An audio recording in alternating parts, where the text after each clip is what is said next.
44, the word priest is used. What Moses commanded for a testimony unto them. Who's the them? I think that is positive witness to the priests. It could also be as a testimony to the community that the man had been healed, been cured. But there is a testimony that needs to be shown that Jesus is ministering to people.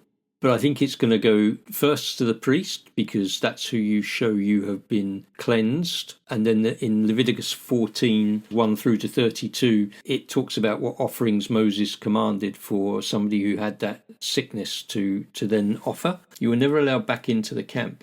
And so you've been pushed right out onto the fringes. And so you go right to the centre, to the priest. You testify of the cleansing. Then it would go out wider into the synagogues. Then it would go out wider into the villages and towns. Then it would probably resonate all the way back to the lepers that are also outside on the fringes as well. But what great hope. I mean, Hansen's disease, as you said, is a terrible, terrible thing.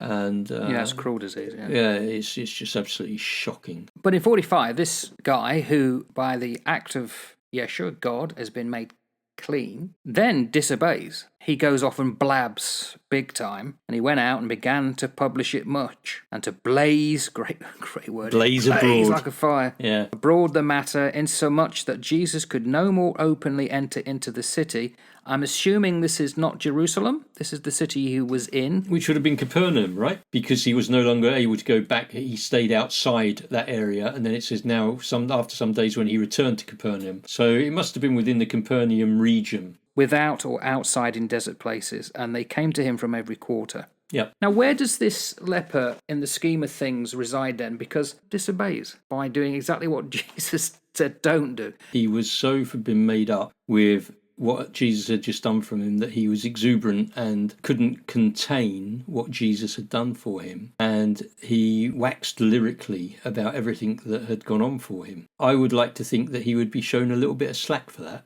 Right. So here's my real point. The programme The West Wing. There's this one episode where he is being interviewed, and then he has what's called a hot mic moment, where normally the interviewer believes the mic's been turned off, but it isn't. And he says something and it's picked up, and then it causes a bit of furore. Only at the end did you realise he knew he was being listened to, and that's why he said it, because he wanted the reaction, which he couldn't say officially. So he said it what he thought was a hot mic moment, and therefore sent a message. Is this a hot mic moment for Jesus? You think that he could have been controlling the narrative? Yeah, don't say anything. Oh, by the way, I know what you're going to be doing, because I'm God. I know you're going to go blab. But that was the whole point. Yeah.